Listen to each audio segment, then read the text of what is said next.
আমি জানি না তোমাদের পাঠ্যপুস্তক নিয়ে অনেক ঘটনা রয়েছে, আমি সেখানে যাব না, কিন্তু পাঠ্যপুস্তকের বাইরেও ছাত্রদের অনেক কিছু শিখতে হয়। পাঠ্যপুস্তকে জোর করে কোনো গল্প লিখে সেই গল্প ছাত্রদের পড়িয়ে দিলেই যে ছাত্ররা সেটা বিশ্বাস করবে তার কিন্তু কোনো কথা নেই। কাজে আজকে আপনাদের একথা মনে রাখতে হবে, শিক্ষক শিক্ষিকা যারা এখানে আছেন ছাত্রদের কিন্তু সঠিক ইতিহাস শিক্ষা দিতে হবে। জোর করে ভুল শিক্ষা দিয়ে যে কোনো কিছু অর্জন করা যায় না তার প্রমাণ কিন্তু গত 15 বছরে আপনারা দেখেছেন। গত 15 বছরের সিলেবাস তৈরি করে বই ছাপিয়ে ছাত্রদের অনেক শিক্ষা দেওয়া হয়েছিল, সেই শিক্ষায় কিন্তু কোনো কাজ হয়নি।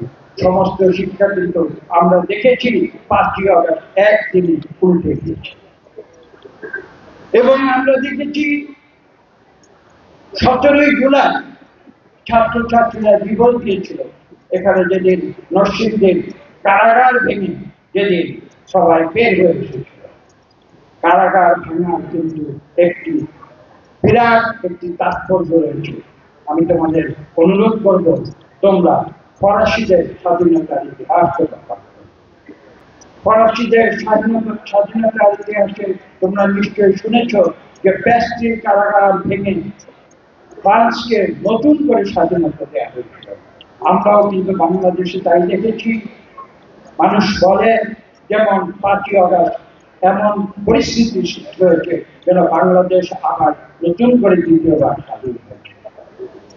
বক্তব্যটি হচ্ছে এই, আমার দেশের স্বাধীনতার যে সিগন্যাল, সেই সিগন্যাল কিন্তু 17ই জুলাই যেদিন নরসিংদীতে কারাগার ভেঙে এই অন্যায়ের বিরুদ্ধে প্রতিবাদ করা হয়েছিল, ফ্যাসিবাদের বিরুদ্ধে যেদিন প্রতিবাদ করা হয়েছিল, সেদিন কিন্তু ছাত্ররা বুকের তাজা রক্ত ফেলে দিয়ে নরসিংদীর রাজপথে তোমরা সারা বাংলাদেশে তোমরা উদাহরণ সৃষ্টি করেছিলে।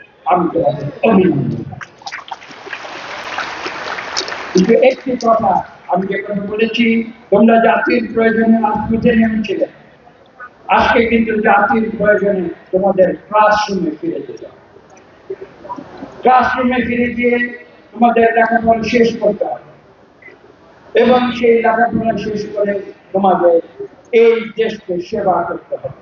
এই দেশকে সেবা করতে হলে তোমাদের কিন্তু লেখাপড়ার বিকল্প অন্য কোন পন্থা আমার জানা। এই বিশ্বাস নিয়ে তোমরা ভবিষ্যতে সামনের দিকে এগিয়ে যাবে, এই প্রত্যাশা ব্যক্ত করে